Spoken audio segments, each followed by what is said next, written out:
Silent scan. बुद्धि और मन का इस्तेमाल करते करते आम इंसान की आध्यात्मिक यात्रा चल रही है और उसके बाद वो कमेंट कर रहे हैं कि तुम तो ब्रह्मा विष्णु महेश नहीं बोल रहे हो, तो तुम क्यों सिद्धियों के बारे में या फिर माता पराशक्ति के बारे में वीडियोज बना रहे हो। तो इस तरह के कमेंट से पता लगता है कि पुरानी वाली व्यवस्था के साथ साथ जो साधक हैं उनकी आध्यात्मिक यात्रा चल रही है। मतलब बुद्धि और मन से जैसा जैसा मतलब उनको समझ में आ रहा है उस हिसाब से ही वो ज्ञान ग्रहण कर रहे हैं। उनका ध्यान आंतरिक यात्रा की तरफ नहीं है। बुद्धि और मन जिस तरह से उनको अर्थ समझा रहे हैं उस हिसाब से ही वो किसी भी ज्ञान वगैरह को सुन और समझ रहे हैं। इसका सीधा सा मतलब ये है कि उनकी जो आध्यात्मिक यात्रा है वो बुद्धि और मन के अकॉर्डिंग अभी भी चल रही है। मतलब पुरानी वाली व्यवस्था के साथ वो अभी भी वो आध्यात्मिक मार्ग में है। जो भी वो सोच और समझ रहे हैं बुद्धि और मन से ही सोच और समझ रहे हैं। बहुत सारे भेद इकट्ठा करते करते आप आध्यात्मिक यात्रा में आगे बढ़ रहे हैं। बहुत सारे तत्वों को विषयों को विरोधी मान मान कर आप आगे बढ़ते जा रहे हैं। क्या इसे आपने वास्तविक सत्य या फिर वास्तविक आध्यात्म समझ रखा है? आप अगर परमात्मा के मार्ग पर चल रहे हैं तो इसका मतलब ये नहीं है कि बाकी के तत्व आपके लिए विरोधी हो जाएंगे। किसी को विरोधी वगैरह मान करके आपकी यात्रा नहीं चलने वाली है। हाँ, बुद्धि और मन के अंडर में आपका अध्यात्म होगा तो वो डिसीजन लेगी। बुद्धि तो भेद करती है, जगह जगह में फॉल्ट निकालते रहती है। उसी के अंडर में आपका अध्यात्म है। तो आप कमेंट कर रहे हैं कि तुमने तो ब्रह्मा विष्णु महेश वगैरह बोलना भी छोड़ दिया है, तो तुम क्यों इस तरह के वीडियोज बना रहे हो सिद्धि मार्ग वाले। मैं तो शॉक्ड हो गया ये सुनकर कि आखिर क्या समझ रहे हैं आप लोग, किस तरह का मतलब निकाल रहे हैं। बुद्धि और मन को समझना है। सबसे पहले मैं बोलता हूँ तो बुद्धि और मन को समझने वाला भी मुझे एक कमेंट आया था कि मुझे मन बुद्धि अहंकार वगैरह का समझ में आ गया है, आगे अब इनसे पार कैसे जाएं। मुझे बताएंगे आप किस तरह से आपको बुद्धि और मन समझ में आए हैं? पुरानी वाली व्यवस्था के थ्रू ही आपको बुद्धि और मन समझ में आए हैं? इतना ही पता लगा है आपको कि बुद्धि और मन अलग अलग होते हैं? क्या इसका अनुभव हुआ है आपको? इसका एक प्रॉपर अनुभव होता है आध्यात्मिक यात्रा के दौरान या फिर अंतरिम यात्रा के दौरान। बुद्धि और मन सहित जिस तरह से अभी तक आप ध्यान में उतरते थे या फिर अंतरिम यात्रा करते थे या फिर मौन में आप उतरते थे, लेकिन लेकिन बुद्धि और मन सहित आप ध्यान में उतरते थे। इसी दौरान आपको पता लगता है कि बुद्धि और मन से पार जाना है या फिर बुद्धि और मन हमारी आध्यात्मिक यात्रा में शामिल नहीं होने चाहिए, क्योंकि ये डिसीजन लेते रहते हैं, आपको मतलब बताते रहेंगे। आप उन मतलब के हिसाब से ही आपकी आध्यात्मिक यात्रा अगर चल रही है तो बुद्धि और मन आपको अपनी तरफ ले जा रहे हैं। अगर वास्तव में बुद्धि और मन को आप समझ गए होते, सिर्फ ज्ञान इकट्ठा आपने अगर नहीं किया होता, तो आपको ये अनुभव होता है। उसमें आपको अंतरिम यात्रा के दौरान पता लगता है कि मेरा ब्रेन है ये बिल्कुल अलग है, महसूस होता है। बिल्कुल शरीर महसूस नहीं होता है, सिर्फ बुद्धि और मन महसूस होता है उस अनुभव के दौरान। क्या वो हुआ है आपको? क्या ऐसे करके आपने बुद्धि और मन को समझा है? मेरा आज माइक खराब है तो मैं कुछ इस तरह से वीडियो बना रहा हूँ। पता नहीं माइक को अपने आप ही क्या हो गया है, डैमेज हो गया है वो। यहाँ आके पता लगा मुझे कि माइक खराब हो गया है। एनीवेज, बुद्धि और मन को मैं समझ गया हूँ। अब आगे को क्या करना है, पार कैसे जाना है।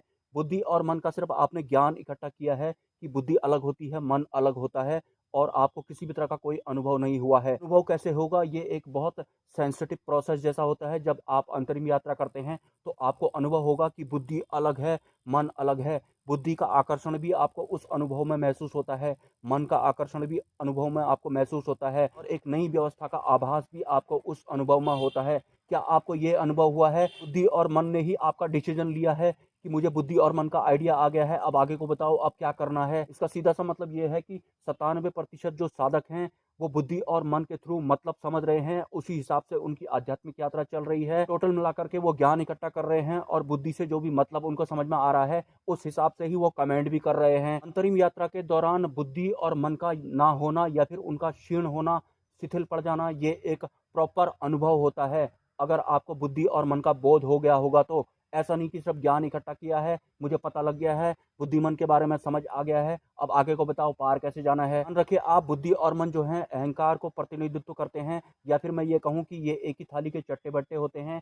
जानबूझकर अहंकार बुद्धि और मन का इस्तेमाल करते रहता है, आपको मतलब बताते रहेगा, वो अपने आप को पूर्ण करने में लगा रहता है। आपको लग रहा है कि मैं बुद्धि और मन को समझ गया हूँ, आप नहीं समझे हैं। बुद्धि और मन खुद अपने आप को समझा है। आपके वास्तविक स्वरूप को बुद्धि और मन का अनुभव नहीं हुआ है। आपको बुद्धि और मन का अनुभव नहीं हो जाता कि बुद्धि अलग है और मन अलग है। जानकारी इकट्ठा करने से अध्यात्म में कुछ भी नहीं मिलता है। उसी तरह से बहुत सारे लोगों ने जो किताबें पढ़ी हैं, वो भी ठीक उसी तरह से ज्ञान इकट्ठा करके या फिर बुद्धि ने उनको जो भी मतलब समझाया, वो अपने अंदर भर के, वो भी उन्होंने बुद्धि और मन के अंदर भरा हुआ है। उस हिसाब से वो सोच रहे हैं कि हम बहुत आगे पहुँच गए हैं। वास्तविकता आपको मैं बताऊँ तो आपकी आध्यात्मिक यात्रा शुरू भी नहीं हुई है। अब इसमें जो आपको चोट लग रही होगी, वो भी अहंकार को चोट लगती है, मतलब बुद्धि और मन को चोट लगती है कि मैं कैसे कम हूँ, मैं कैसे पीछे रह गया। यहाँ पर भी अहंकार ही शामिल है। अहंकार को समझना बहुत ज़्यादा ज़रूरी है।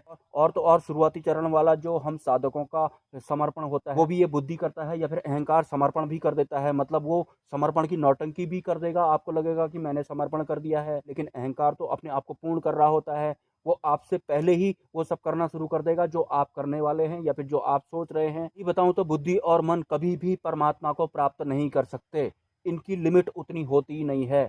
लेकिन अहंकार हार नहीं मानता है, तो इनका ही इस्तेमाल कर करके मैं परमात्मा को प्राप्त कर लूंगा या फिर बुद्धि मन से भी मैं खुद ही पार चले जाऊंगा। कुछ इस तरह का ये बुद्धि और मन या फिर ये अहंकार करता है। इस वजह से जो साधक होते हैं, उनको वास्तविक परमात्मा का जो संचार होता है, वो भी महसूस नहीं होता है। क्योंकि जब तक ये दोनों रहेंगे, तब तक परमात्मा का संचार का अनुभव न या फिर अनुभूति नहीं होती है, वो महसूस नहीं होते हैं। अभी तक आपको बुद्धि, मन और अहंकार चला रहा है, लेकिन अगर आप इनसे ऊपर उठ जाते हैं या फिर पार होना अगर आप कहना चाहते हैं तो कह सकते हैं, तो उसके बाद बुद्धि और मन को आप चला रहे होते हैं। मतलब ये आपके कंट्रोल में होते हैं, ये दोनों आपके कंट्रोल में हैं। अनुभव हुआ है आपको बुद्धि और मन या फिर अहंकार का। ये खुद ही अपने बारे में आपको बता रहे हैं कि मैं बुद्धि को समझ गया हूँ, मैं मन को समझ गया हूँ, अब आगे को पार कैसे जाना है। आपकी आध्यात्मिक यात्रा इनके ही अंडर में है। जब तक ये रहेंगे, आपको परमात्मा महसूस ही नहीं होंगे, आपको कोई गुरु भी महसूस नहीं होंगे। यही ज्ञान ग्रहण करेंगे, आपको कुछ अच्छा जैसा लगेगा ही नहीं। कुछ ऐसे होते हैं ये बुद्धि और मन, क्योंकि इनके दायरे में जो आनंद होता है, वो भी निम्न स्तर का ही होता है, लेकिन उसको भी ये बड़ा चढ़ाकर यही वाला अच्छा है, कुछ इस तरह से एक आम इंसान को अपने लपेटे में रखते हैं। देखिए, बुद्धि और मन से पार कैसे जाएं, इतने में ही शब्द अतीत वाली अवस्था शुरू हो जाती है। तो फिर कोई भी इंसान या फिर कोई भी साधक आपको ये बताए कैसे, उसके लिए ये बहुत बड़ी प्रॉब्लम हो जाती है। आप कह रहे हैं कि मुझे बुद्धि और मन समझ में आ गया है, अब पार कैसे जाऊं। पहली बात तो बुद्धि और मन आपको समझ में आया कैसे है, इस बात को जानना बहुत ज़्यादा जरूरी है। बुद्धि और मन के थ्रू ही आपको बुद्धि और मन समझ में आया है, सिर्फ ज्ञान जैसा इकट्ठा किया है। अंतरिम यात्रा करनी होगी आपको, और स्वतः ही आपको एक अवस्था घटित होती है जिसमें आपको पता लगेगा या फिर अनुभव अनुभूति होगी कि बुद्धि और मन अलग होते हैं। वो एक ऐसा अनुभव या फिर एक ऐसी अवस्था होती है कि शब्दों में उसको बताया नहीं जा सकता है। जैसे जैसे वास्तविक अध्यात्म की तरफ आप बढ़ेंगे, वैसे वैसे आप शब्द अतीत वाली अवस्था में पहुंचेंगे। जब तक आप शब्दों से समझ रहे हैं, आप खुद भी अगर बुद्धि और मन किसी भी आपके अनुभव को या फिर ज्ञान को शब्दों में बता रहा है, तो वो अहंकार होता है या फिर बुद्धि और मन होता है। बुद्धि और मन जहां तक होगा, वो आपको ऊपर ऊपर का, बाहर बाहर का, मोटा मोटा शब्दों में वर्णन करके आपको बता देगा। आप सोच रहे हैं कि मैं बुद्धि और मन को समझ गया हूँ, बुद्धि और मन को आप शब्दों में समझे हैं। शब्द अतीत वाली अवस्था में आप नहीं गए हैं, उसमें कैसे जाएंगे। शब्द अतीत वाली अवस्था के लिए अगर मैं कोई एग्जाम्पल देना चाहूँ, जैसे कि आपको रात को स्वप्न आया था, लेकिन वो स्वप्न अपने आप आया था, उसमें बुद्धि और मन का किसी भी तरह का कंट्रोल नहीं था। जैसे अभी मैं ये यहाँ पर ये वीडियो बना रहा हूँ, तो ये वैसे तो ये एक जागृत सपना है, तो इसमें मैं कंट्रोल भी कर सकता हूँ। मैं चाहूँ तो ये वीडियो बनाना यहीं पर रोक दूँ। ईद में जो हमें स्वप्न आता है, वो हमारे कंट्रोल में नहीं होता है, मतलब वो बुद्धि के कंट्रोल में नहीं होता है। उसमें बुद्धि और मन एक तरह से सो गए होते हैं, पूर्ण रूप से तो नहीं सोए होते हैं, लेकिन कुछ इस तरह से ही मैं आपको बता सकता हूँ। मैं इस वीडियो को ज़्यादा कंटिन्यू नहीं कर पाऊँगा, क्योंकि आज बारिश का मौसम लग रहा है मुझे, तो मैं यहाँ से जितने जल्दी हो सके निकल लेता हूँ, और फिर से नुकसान मेरे स्टार्ट हो गए हैं। मिलते हैं किसी नेक्स्ट वीडियो में। नमस्कार। माइक लिया था मैंने दोबारा से, ये आज फिर से यहाँ पर आके काम नहीं कर रहा है। 3300 रुपये का शायद था ये, लेकिन अचानक से 6-7 दिन में ही लाइट ही नहीं जल रही है। मतलब ये मोबाइल मेरे गिरते रहते हैं, तो शायद पता नहीं इसका कौन सा पुर्जा ख़राब हो गया। मैंने एक सपना भी देखा था कि जो ये माइक है, ये उखड़ गया था। मतलब जो जहाँ पर ये लगता है, वो अलग हो गया था और ये अलग था। इस तरह के डैमेज वाले सपने मुझे बहुत दिखाई पड़ते हैं, स्पेशली ये मोबाइल वाले या फिर बाइक वाले भी देखे हैं मैंने। बाइक वाला तो मैंने बहुत बुरा भी देखा है, अभी हुआ नहीं है बाइक वाला।